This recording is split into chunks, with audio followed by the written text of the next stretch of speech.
it's probably time to go. This is an adult show, yeah, this is an adult show. And if you ain't one of them, it's probably time to go. Ladies and gentlemen, that's right. We're on TDAU Live. It's episode 28. I'm, of course, Hickory the Drunk and Underwhelming. Welcome back to the show. Appreciate everyone for being here. And it's the last episode in May. That's right. Right before we get into June. That's right. Pride Month is on the calendar, as it was since last year. But yeah, there's some stuff going on. We're going to talk about is Trump guilty? We're going to see. De Niro at the White House, not the White House, at the press conference in front of the court case, because, you know, nothing says we didn't have anything to do with this than setting up people. Francis Scott Key Bridge news updates. Yeah, we watched the boom a couple weeks ago. Yeah, another guy is going down to go check out the Titanic wreckage. And Ed Sheeran sucks. And I don't say that lightly. I've never quite liked the feller. But I got an article on something I think he thought was really cool. And it made me go, God damn. That might have been a dream when I was your age too, Ed. There's no way I would have shared a stage with a bunch of sellouts and non-punk has-beens like the Offspring. Anyways, all that wrapped up with a little message about how these won't be on the channel in the near future. Yeah, let's get into Pride Month. And let's get into the last episode before Pride Month. Let's get to it, ladies and gentlemen. Welcome to TDAU Live. Yeah, back baby. Are you saying you want to show me your tits? This is the story of a drunk who grew up kind of a punk, and then all his friends left him, and now he's here alone. This is the story of a drunk who grew up kind of punk. Now he's here doing the Drunk and Underwhelming Live show. This is a weird show. Drunk and Underwhelming Live show. Drunk and Underwhelming Live show. Drunk and Underwhelming Live show. That's right. Welcome back, ladies and gentlemen. I'm, of course, Hickory the Drunk and Underwhelming. Welcome to TDAU Live episode 28. Drunk musician steps up to the bar. Has an honest conversation. That's right. That'll come a little later in the show. An honest conversation about me, beer, and where we're going. Yes, the studio is a little darker.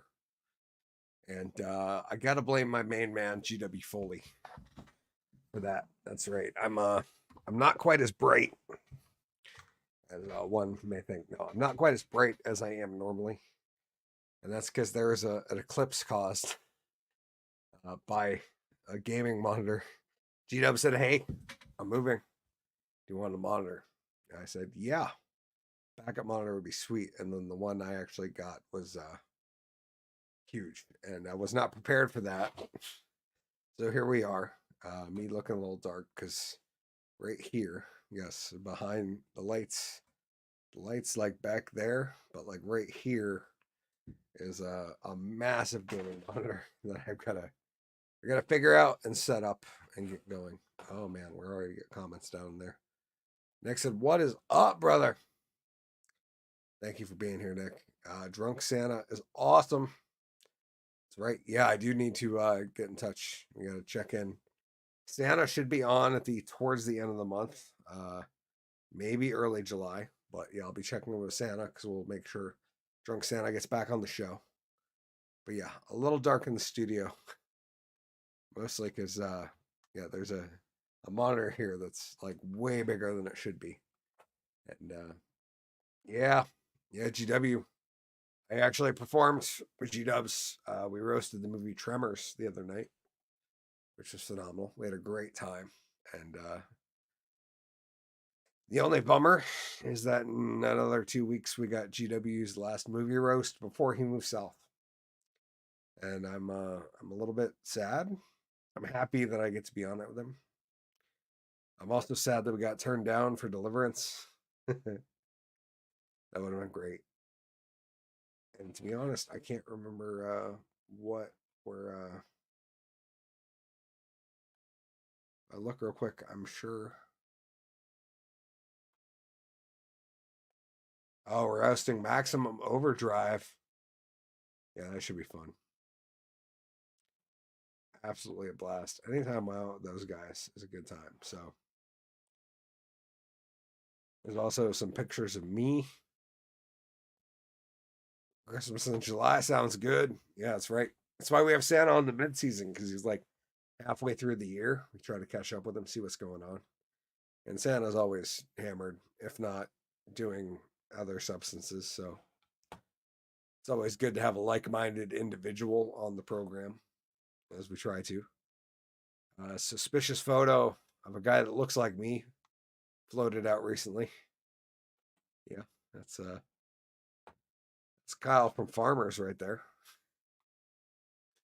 wearing a custom Hawaiian shirt. There's another one. That was the Maxim Overdrive flyer. So yeah, check that out. GW, Pierre Rochon, and I. Main Street, Middlebury. So June 14th, GW's last movie roast. Sad times. Yeah, Kyle from Farmers and the looking conspicuously like me. Unfortunately. Well, not me right now. I'm dark as hell. There's an eclipse caused by this monitor. I didn't think about that before we got going. And I'm not going to fix it now that we're live, because tonight might just be it might be a little short. We'll see. We do have some stuff to get into. First off, Trump trial. That's right. New York is having their Trump trial. And apparently the judge issued some very strange words. What do they call them? Told the jury some strange shit before they went back, i.e., basically told them, it doesn't matter if you guys only think he's guilty on one of the many things we charged him for. You don't have to actually go through all of it. Don't bother sifting through and coming back with a bunch of non-guilties and maybe one guilty on a misdemeanor. If every single one of you finds him guilty on at least one thing, we'll just go with it. And yeah. Anyways, this from an opinion piece from USA Today. Is Trump guilty or not? Acquitted or convicted, he wins no matter what. Yeah, that's really the backstory to this whole thing is like it doesn't really matter to anybody what happens in this trial. But that being said, what is going on is probably going to be overturned in a couple of years, because jury instructions like the ones that were laid out today are bad. I'm pretty sure the jury went to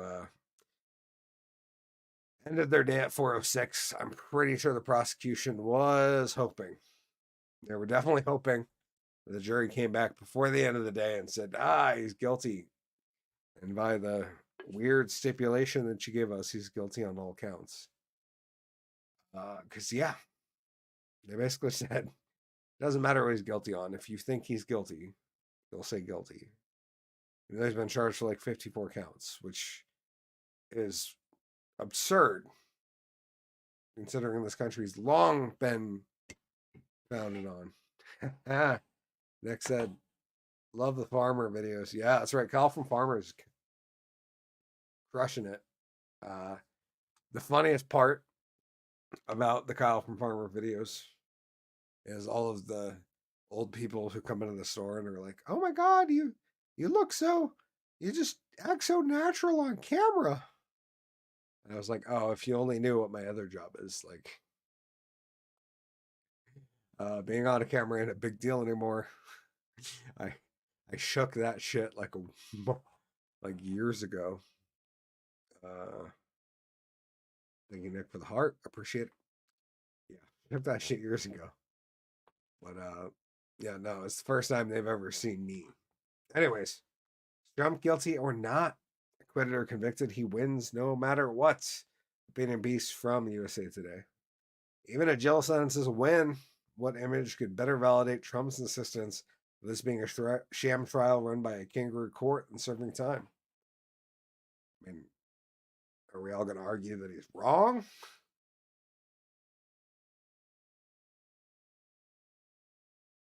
Made up a dash of experience, a dollop of knowledge, and a scoop of guesswork. Political predictions are for suckers, and I am no sucker. Solid headline, or solid starting line on this article, not gonna lie. So instead, I make guarantees. Yeah, this guy's confident. My latest can't possibly go wrong. Take it to the bank guarantee. Donald Trump will win in 2024, and there's nothing you can do to stop him. In fact, to win twice. Here's my case. Good news travels fast, bad news travels faster. That's bullshit. No one excels at leveraging and manipulating the environment better than Trump. Also bullshit. I mean, the media has had this thing on lock for a while. Stand faster than the other side with more conviction and confidence than Muhammad Ali in his heyday. Half the country will buy what's being sold. I feel like this is like some guy who's a Democrat writing about what's going on in his side, but he's just like, oh yeah, this totally doesn't apply to us. We're not a giant cult or anything. When good news arrives, Trump rallies his faithful round the flag and equates his victory to a historical figure or event. Say Nelson Mandela, or storming the beach in Normandy. When the news is less than rosy, he pounces like a puma and sits in the face of defeat to spin a self-gratifying victory without shame. Unlike the stock market, past performance does, in this case, predict future results. Yeah, no, I say, yeah, he should pounce like a puma. And when the news is good, because to be honest, the news was never good about Trump. And what fucking delusional storyland are we in where the media was ever favorable to this man? It's the exact opposite of what we go Joe Biden. Joe Biden and his press secretary are just offered up a media frenzy of softball questions and go nothing questions that nobody cares about. And it's all sunshine and roses. And the opposite is with former President Trump and Kayleigh McEnany. Probably one of the better press secretaries, because she actually brought a binder full of facts and details to press conferences, unlike many of these idiots who just say, I'll come back to that, even though Jen Psaki retired. And by goodness, it's just shocking that a former Biden staffer went and worked for MSNBC. That's just mind-boggling. We will next see this play out in the coming days as Trump, whether acquitted or convicted by a jury of his peers, which is kind of bullshit anyways, because I think Trump really has any peers in New York City. Like, did they just find 12 billionaires that all happen to be real estate moguls and were also former presidents, just kicking around the bureaus? It's like the whole of his peers thing is just, what is your peer? You're like another human who pays taxes and didn't figure out how to get out of jury duty. Because, like, I'm not gonna lie, if I didn't care about the case, like, I could get out of jury duty to like no problem. There's like a few choice words you have to utter, and they'll never select you.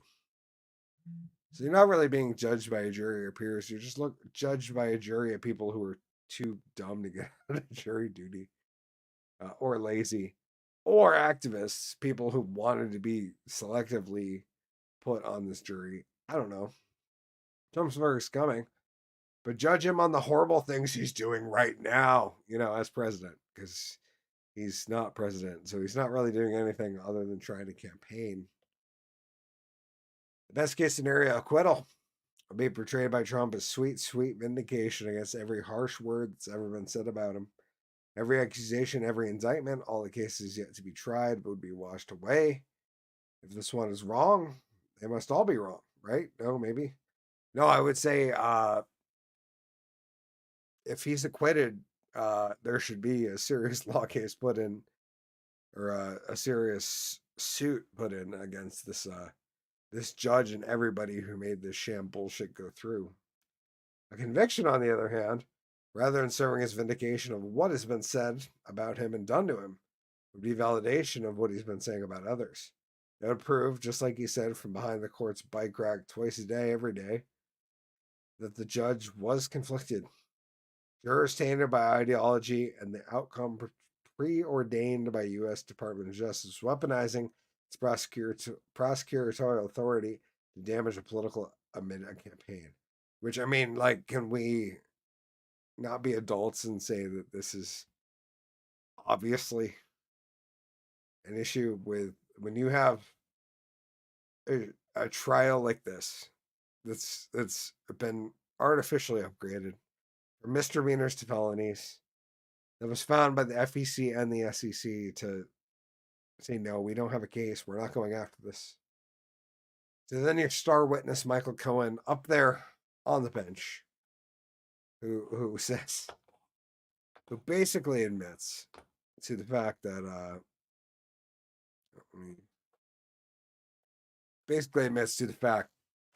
he just stole the money from Trump organization, paid it, then asked for a tax waiver, and got paid out for it.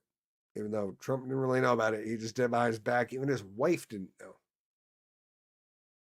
And we still have this trial going on, even though it should have been thrown out like last week, based on the evidence.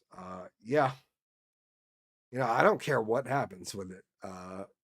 I'm of the firm opinion that there's no chance that this guy is not being politically persecuted. Yeah, it's what's going on. Like, I can't not see it any other way. Even a jail sentence was what image could be better to validate Trump's insistence on this being a sham trial by kangaroo court, other than him serving time in jail? A jumpsuit did wonders for Martha Stewart, and it would do wonders for Trump too. Even though they're not really concerned, like, what might happen if we have that image go viral. Considering the Trump mugshot did nothing but raise money for people who wanted to raise money off the Trump mugshot. Yeah, it'd be interesting. A second guaranteed win will come in November. Do I know that Trump will have the most electoral college votes when the race is called? Not at all. But I do know he's going to win so bigly that I can see it from here in May. Most electoral college votes doesn't matter, to be honest, because a bunch of these states, i.e. mostly Democrat states, said, we're going to give our electoral votes to whoever wins the majority, which would be absolutely fucking hysterical. Like, absolutely hysterical if Trump won the popular vote and not the electoral vote. Because there's been a bunch of states, like Maine, and a few others, I can't remember what they are, all signed off on, we're going to give our votes to whoever, we're going to give our electoral college votes to whoever wins the popular election. It would be absolutely hysterical if that was the reason he won. Trump's next win will follow the 2024 election. The acquittal in court, capturing the electoral college, and residing in the White House would be vindication. It would vindicate those who fervently believe Joe Biden is a legitimate president and Trump has been the rightful president the whole time. Or just people that think Joe Biden never should have won to begin with. And if we weren't in a hyper-politicized time with lockdowns, there's not a possible way he would have won the most votes of any president in the history of America. That's absurd. That guy can barely talk. I think that's far-fetched. Why else is Trump's campaign referred to him as the president, Joe Biden, simply as Joe Biden in statements and correspondence? I mean, because that's what you do to your opponent. I mean, Biden is barely able to, this whole article is just written for people with TDS, I'm sure. The inverse outcome in which Trump's third Oval Office quest falls short would be an objective observer be a loss, but not for Trump. It'd be a huge win on par with actually winning, where it brings validation. Close your eyes and you hear it now. The process is rigged. Our institutions are failing us. The world is out to get Trump, and by extension, you validated. I mean, the process is rigged. no matter what you spin it. Where was he? Our institutions are. That's 100% true. Our institutions are failing us. Are you guys not complaining about all the pro-Palestine people that have come out of our institutions that are wreaking havoc on your institutions? Is that not a thing? The world is out to get Trump, and by extension, Trump. World's out to get fucking conservatives, libertarians, and people who are not in line with the fucking program. That's for sure. Closing, ladies and gentlemen of the jury. Remorse and reflection, the antithesis of the Trump code. He is, after all, a winner, and winners never apologize for being winners. Just keep on winning even when they lose. That's actually kind of a great line. I might use that in the future. When the verdict is read and Trump's face displays a grimace or a grin, know that behind that grimace is a grin, and behind that grin is a bigger grin, because Trump knows he already won. Yeah, Pete Seat is a former White House spokesman for President George W. Bush. Oh, God, a guy who worked for a neocon who can't wait to just walk up and take a dump on Trump. That's really all these people are doing, right? Good Lord. What an interesting time we live in.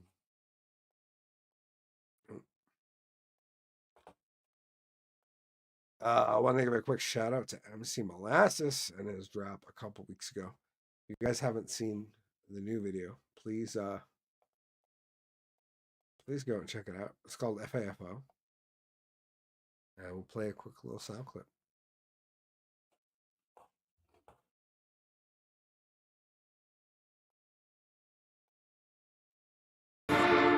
Or maybe it's all this time. Let's find out. Bunch of bitches wanna run mouth. That shit they know nothing about. That shit don't fly in my town. Come around, fuck around and find out. Ain't no fucking around in my plan. Ain't no fucking around in my land. Been working this yard so damn hard. The top layer is golf course sand. Bluegrass won't take these stripes. This redneck won't take no shit. This American flag symbolize my rights. Your flag just symbolize your grip. Then aerate in water and oversea. Keep all stripes perfect, no slugs breathe. I spray for ticks without need. I can turn up the filter like bluegrass please. I'm sick of being told to shut up. Motherfucker, I won't sit down. I won't take a knee for a bunch of cucks. You're about to find out happens, you fuck around. Bunch of bitches wanna run mouth. That shit they know nothing about. That shit don't fly in my town. Come around, fuck around and find out. Bunch of bitches.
Sorry, a little bit muted. Robert De Niro also. It's nothing says I didn't. We weren't interfering in the we weren't interfering in the election than like having a press conference outside of the courtroom in which you're accused of interfering with the elections in. Oh yeah, I'll get these two. I haven't watched this show in like 10 years. I'm not gonna lie, I used to watch MSNBC regularly. And I mean, they look the same. I'm not gonna lie. The sets looked better back then. But yeah, they were gonna say Biden-Harris Communications Director Michael Tyler joining Morning Joe discuss actor Robert De Niro denouncing Donald Trump outside the Lower Manhattan courthouse on Tuesday, along with the launch of the Black Voters for Biden-Harris. Yeah, because if you didn't feel marginalized enough, they've now started a organization to get black voters going for Biden-Harris. Even though you should already know that you should vote for Joe Biden, because obviously, if you don't know the difference, you ain't black. Clearly, black people don't know how to sign up and register. All things that Joe Biden has done, even though they claim Trump is the racist. He even spoke at the eulogy of a famed Klan member. Yeah, totally just a good guy that Joe is. But yeah, we're not going to watch MSNBC. I thought that was a better coverage. Anyways, Robert De Niro got called out and yelled at and had a hard time dealing with a crowd that was, ironically enough, in New York City outside of the courthouse where Trump is standing trial, that was very strangely pro-Trump, which, I mean, speaks to the press conference he had in the Bronx. Just wild. Lots and lots and lots of people showing up for that, and which surprised a lot of people, including members of Congress. But we'll move along. We've talked enough about the goddamn presidential shit. Activists call to rename the Francis Scott Key Bridge because he owned enslaved people. And who called this when the damn bridge fell? He owned enslaved people, as did many of the people who founded this country. But we've been tearing down statues for 4 years now, so like, who cares, right? Just rename it. I'm surprised they're not pushing for the George Floyd Memorial Bridge. It's a rainy evening on a weekend night, but that didn't stop police from gathering for a monthly meeting of the Caucus of African American Leaders, a profit that promotes human rights in Maryland. Yeah, because, civil rights, we're way past that. It's human rights now. Inside the Wiley H. Bates Legacy Center, the vibe is electric and warm. What an incredible moment in history we find ourselves in, says Carl Snowden. I feel like he's hijacking a last name. That's cultural appropriation, my friend. Welcome to the crowd of about 60 people. Snowden is a civil rights activist who leads CAL, and his group is pushing for the Francis Scott Key Bridge in Baltimore to be renamed. Dale Jones walks to the podium to rousting applause. I'm legal counsel for the Caucus of African American Leaders, he says. I'm also one of the folks that's leading the charge to change the name of the Francis Scott Key Bridge to appropriately be named after Perrin J. Mitchell. Mitchell was the first African American elected to Congress in Maryland. He was born in Baltimore. Earned a Purple Heart as an officer in the 92nd Infantry Division, World War II. Doing on behalf of the Mitchell family, Senator Michael Mitchell tells NPR, "We are honored that they would consider the name of my uncle, but it is important that the wishes of the public be considered in the process. That's precisely the process the CAL is calling for," Snowden says. "We want public hearings. It's going to be a long battle. We are well aware of the bigotry, but we believe we will prevail." The bigotry of people who named the bridge after the guy who wrote the Star Spangled Banner. Because, yeah.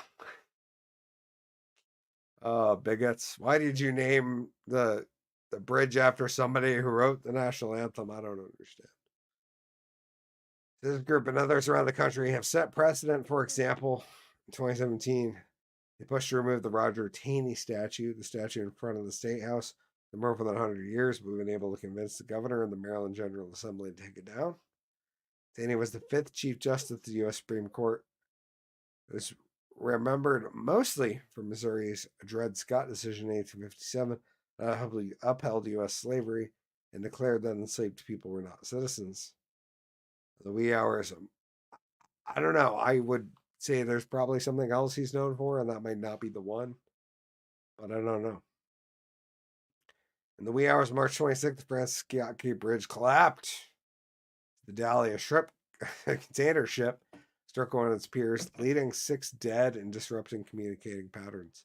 Poor guys working on that bridge. Ben Wilmer, a retired steelworker and history aficionado in Baltimore, founded the Dundalk Patapsco Neck Historical Society in 1970. Gene Walker, a member for more than 20 years, and its current president is its current president. She opposes the bridge's name change. It was named for the history happening here, Walker said, and I'm sorry for some people that the name is offensive. I don't think it's offensive. It's the guy who wrote the national. I understand that he might not have been a great dude, but there was lots of not great dudes that made history in that time, and we should not forget that. Ben Wilmer were alive, I think he would be very upset about the proposal, he says. Ben Wilmer knew that Francis Scott Key has watched the bombardment of Fort McHenry from a ship in the war of 1812, and that it became Key's inspiration to write the poem that became the Star-Spangled Banner. He was also a lawyer and politician in the area who grew up on the family's plantation. Later, Key and his wife also owned enslaved people. Construction of the that's very important. We need to make sure that stays in context, apparently. Construction of the 1.6 mile bridge began in 1972, opened traffic in 1977, which is only a 5-year gap. The iconic bridge quickly became part of the fabric of Baltimore, spanning the lower Patapsco River in the outer Baltimore Harbor Port. Wilmer lobbied the Coast Guard. State officials had the new bridge named after Key, says Marcus Wilmer, a grandson who opposes the renaming. My father fought really, really hard to get that name put on the bridge, Marcus Wilmer says. His heart dropped when he saw the images of the collapsed structure. That's been in the family history forever, and then all of a sudden somebody says we should change the name of the bridge. No. Wilmer says 53 signed a petition sponsored by the Frederick County Conservative Club, Inc. to keep the bridge after Key.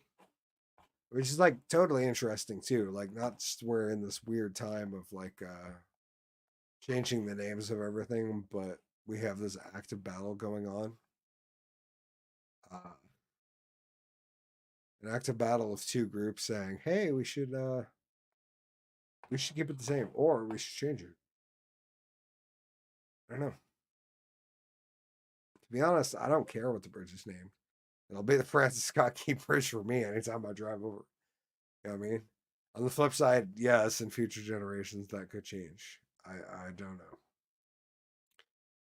I didn't want to share a piece of music. I was listening to some old stuff a while ago. I was having fun.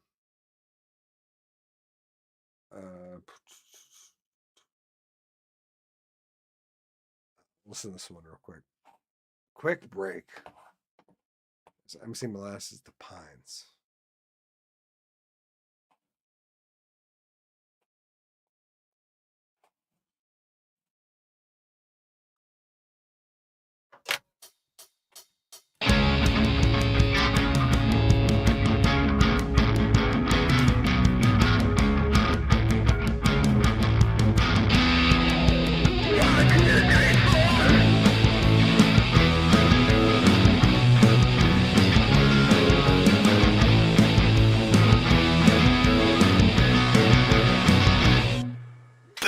Myself and my 7-hour bend.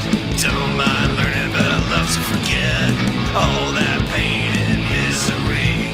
Stepping on my doorstep, slicking in my tree. I need to find peace out there in the pines. Long dirt road, shady signs. I like to blame human nature if you hadn't guessed. Makes it the better or less depressed. I do.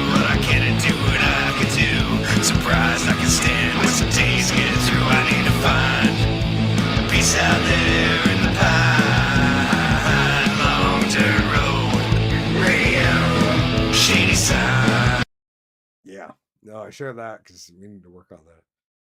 There's definitely a few songs that I went back and was like, oh damn, we should work on that and probably have released it by now, like this one. Jekyll and Hyde. Although now that I listen to it, I want to go back and redo the whole song.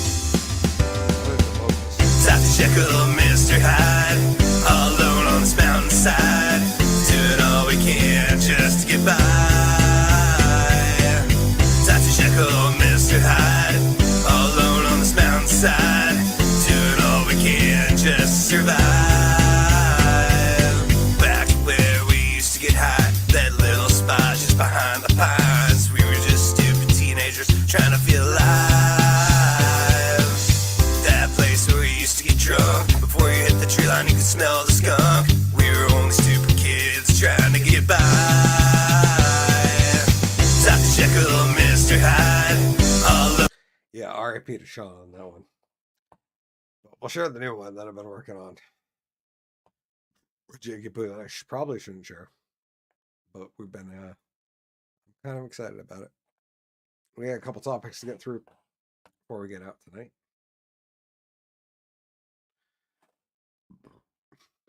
That's right, ladies and gentlemen. The next billionaire said he's going down on the Titanic ship.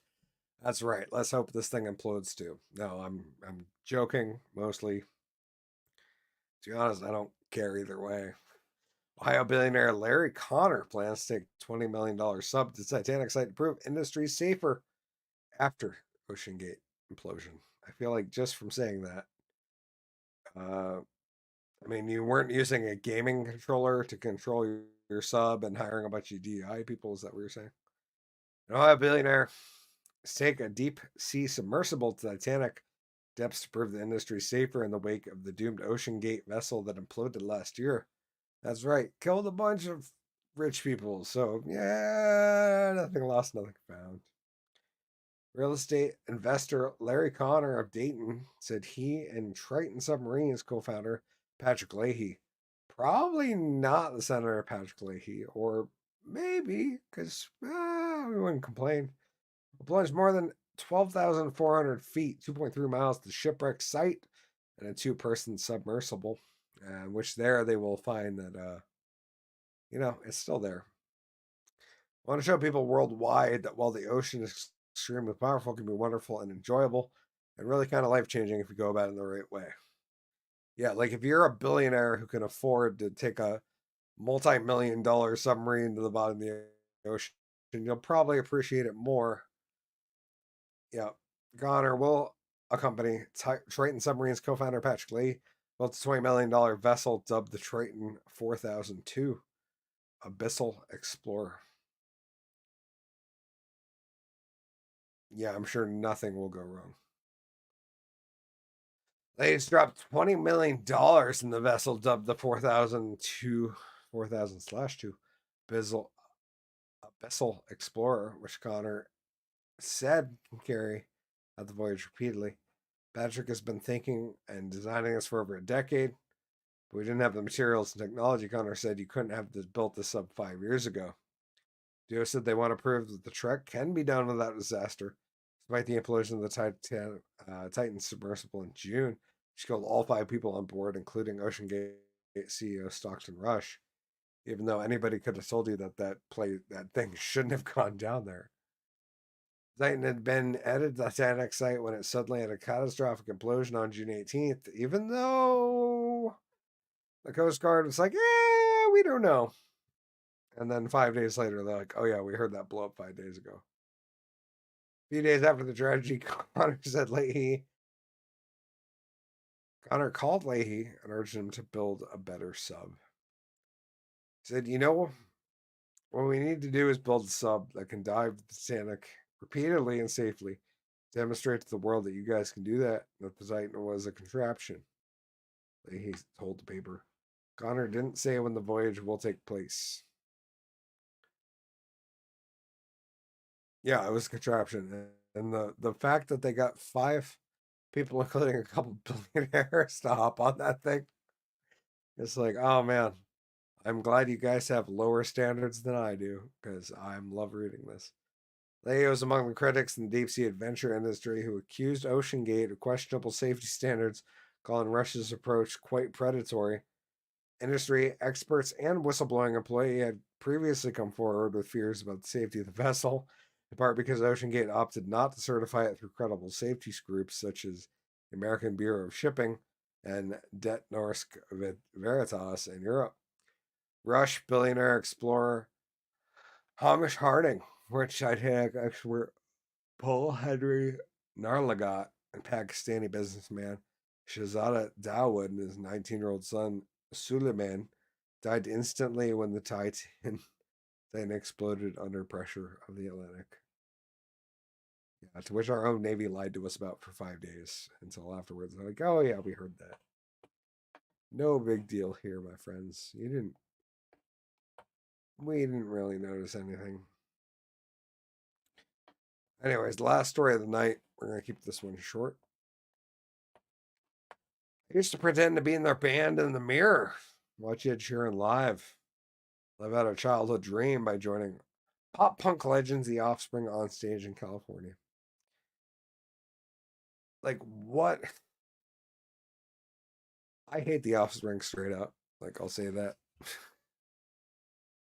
Mostly because of kicking Pete Parada out of the band. I'm glad they have their new drummer blocked out. And I'm sure he's living his best life and his wife is totally friends with this guy until something else comes up that he can't participate in and they'll kick him to the fucking curb. Just like the drummer of 14 years. Anyways, Ed Sheeran fulfilled the childhood dream by joining The Offspring on stage in California on the weekend, performing a song from the first record he ever bought.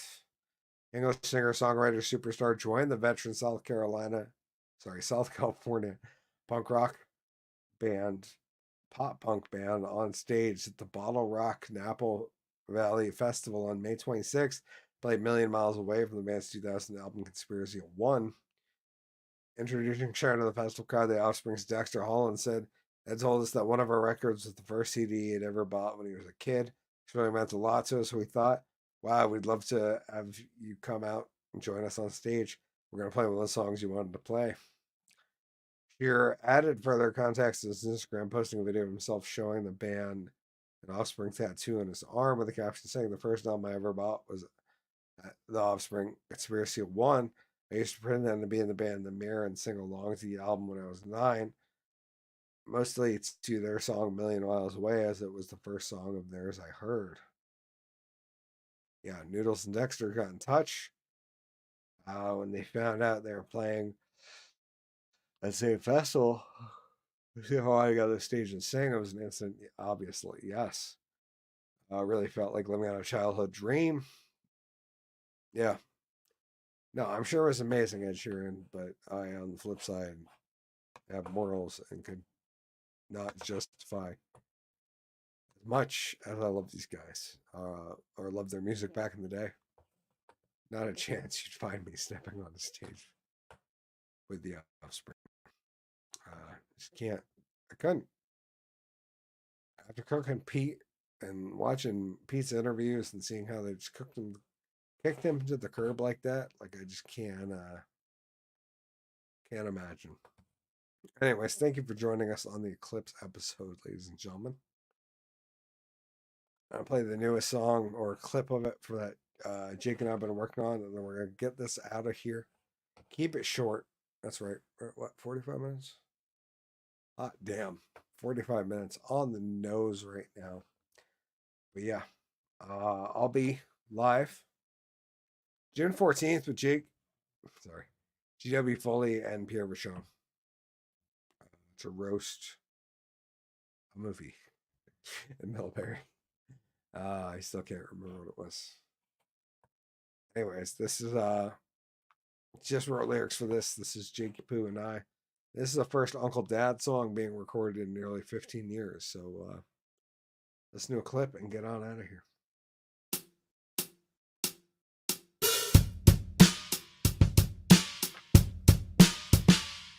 We were the fungus band of Vermont land a decade and a half back. Roomed a lot of bars and we thought we were stars and we got some kegs to tap. Doesn't seem like it's been that long, left the dirty bong and all the beers are flat. We came got more buff and I'm here to say we're back.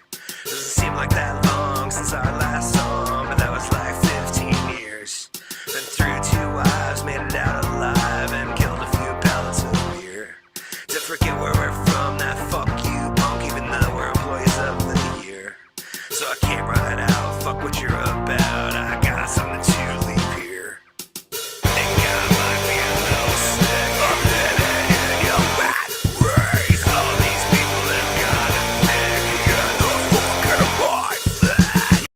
Yeah, that's all I'm going to share. We got less than a minute there. But yeah. Faithful out now. I guess I could share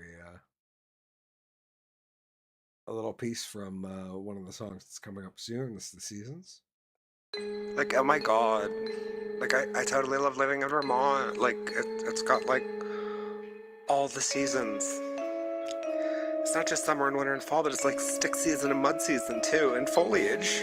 Laying down some Lorganite, you know I got my spread just right. Spread it harder than I would, what's her name, you know, just never mind. Takes a giant pair of balls to fucking finally welcome fall. Usually do that shit in a month, later I give Lodwick a call. One of those days where you got some shit to get up off your chest, and you just need to get it up off your chest. On this one. I feel like that's a big problem we got right now. We got a bunch of bitches who ain't willing to say shit. Fuck all y'all. Lie, don't keep it clean, I keep it green. My front fucking yard is my fucking scene. I'm the rap that stinks like Malorganite. No dandelions in the yard, I jar my weed. I smoke that green, I grow that green. Press red so hard that they grow up mean. Lungs full of dope as THC in a yard full of thickest KBG. The greenest rapper says Afro Man is out here to brag about his fucking lawn. Can't lead down the side or details the indica that I've been on. It's only been a few confusing months since I've been off the track, and I'm back here with some spicy leave it a bed tabs. Take long hair back, you don't even care. Crush my long hair, just know that I'm laying out strikes. I don't crush my bong or my songs. I got laying the strips and heads on pikes. Cause you're fucking with the dude out here when people seem to disappear. I only got a pound and an eighth of an acre, and I'm only spitting what I'm trying to hear. Don't keep it clean, I keep it green. My front fucking yard is my fucking scene. I'm the rap that stinks like Malorganite. No dandelions in the yard, I jar my weed. I smoke that green, I grow that green. Press red so hard that they grow up mean. Lungs full of dope as THC in a yard full of thickest KBG.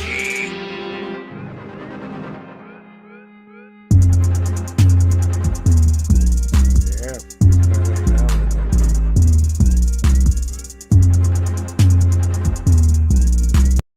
All sorts of tracks almost full. You know, there was few things throughout the years that Molasses was not accused of. One of them was not being outstanding in his field.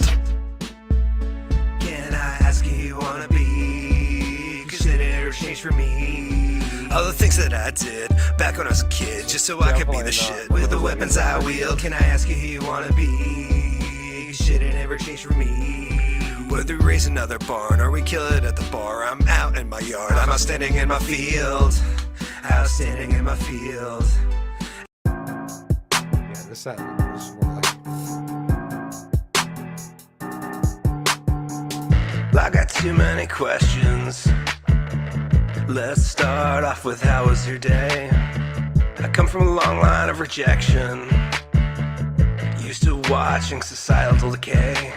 People today have no sense of direction. How'd everyone seem to skip that task? So I guess it's a second I'll take to mention. Did you people ever even think to ask? Can I ask you who you wanna be? Cause it ain't ever changed for me.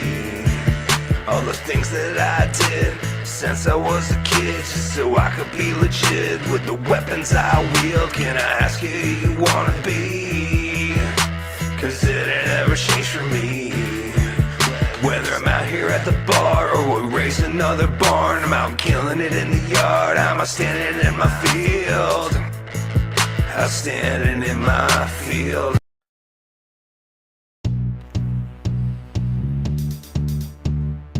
Yeah, this one will definitely be recorded proper.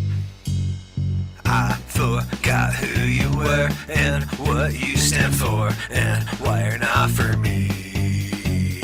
I don't remember far, but I remember before we're convenience casualties. I know that this is wrong and you don't want another song, but this ain't for you, it's for me. isn't an attack, and no, I don't want you back. I just wanted to make you see.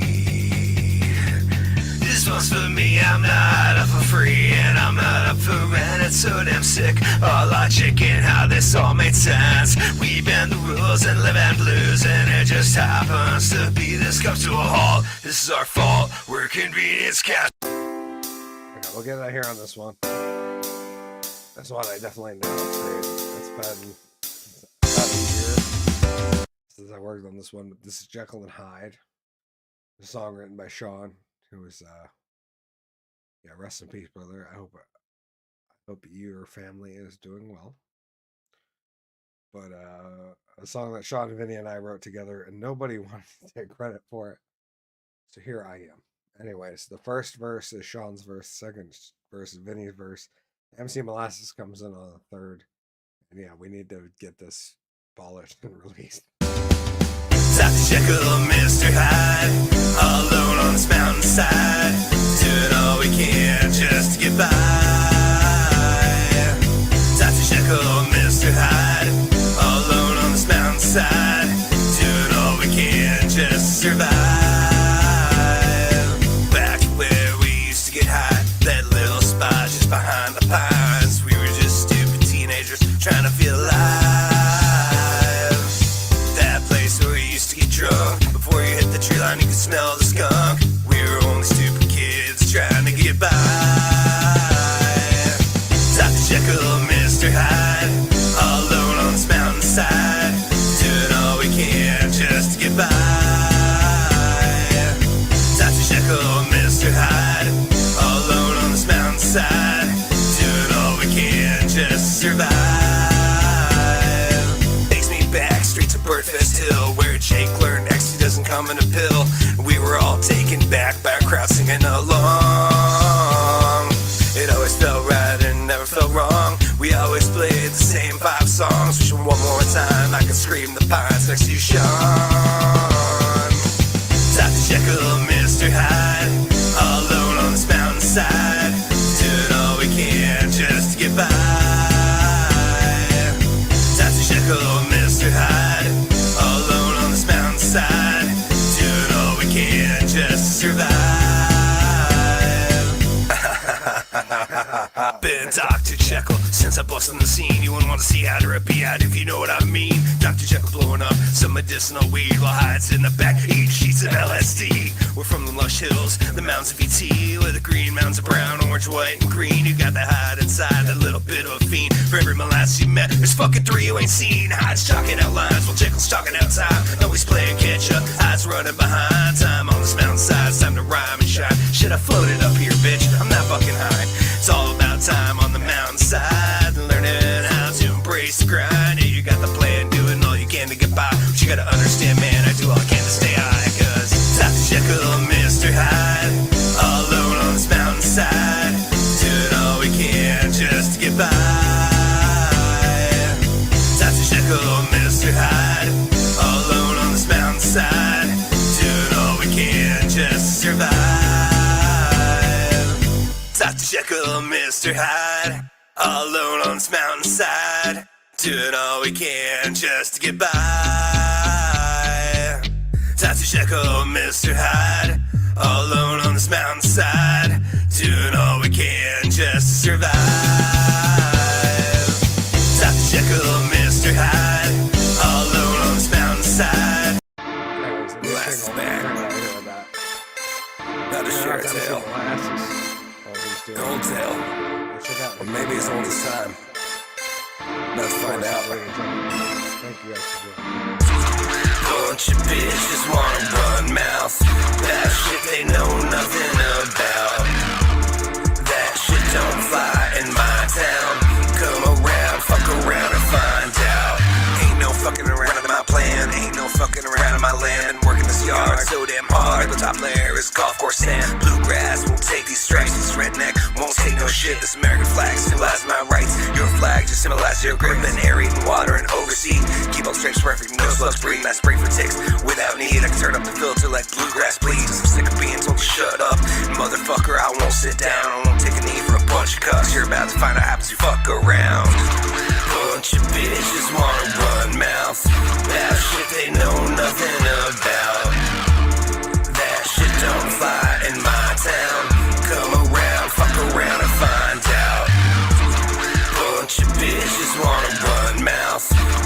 shit they know nothing about. That shit don't fly in my town. Come around, fuck around and find out. Boy, you fucked around one too many times. Biblical tale as old as time. You could respect it being what was mine. Now you're struggling to find the exit sign. Looks like you joined the clown show circus. Run a roller coaster of bad mistakes. Bunch of soft toey bitches. Heaviest thing that the list today is probably cake. Send me a bunch of angry messages. Glasses, he's so fucking mean. But I ain't got time to handle you hoes. I'm out here keeping my yard green. Simple as you should've walked away. Didn't wanna clean blood off my plot today. But you bitches could not just run your mouth. You just found out happens you fuck around. Bunch of bitches wanna run mouth. That shit they know nothing about. That shit don't fly in my town. Come around, fuck around and find out. Bunch of bitches wanna run mouth. That shit they know nothing about. That shit don't fly in my town. Come around, fuck around and find out.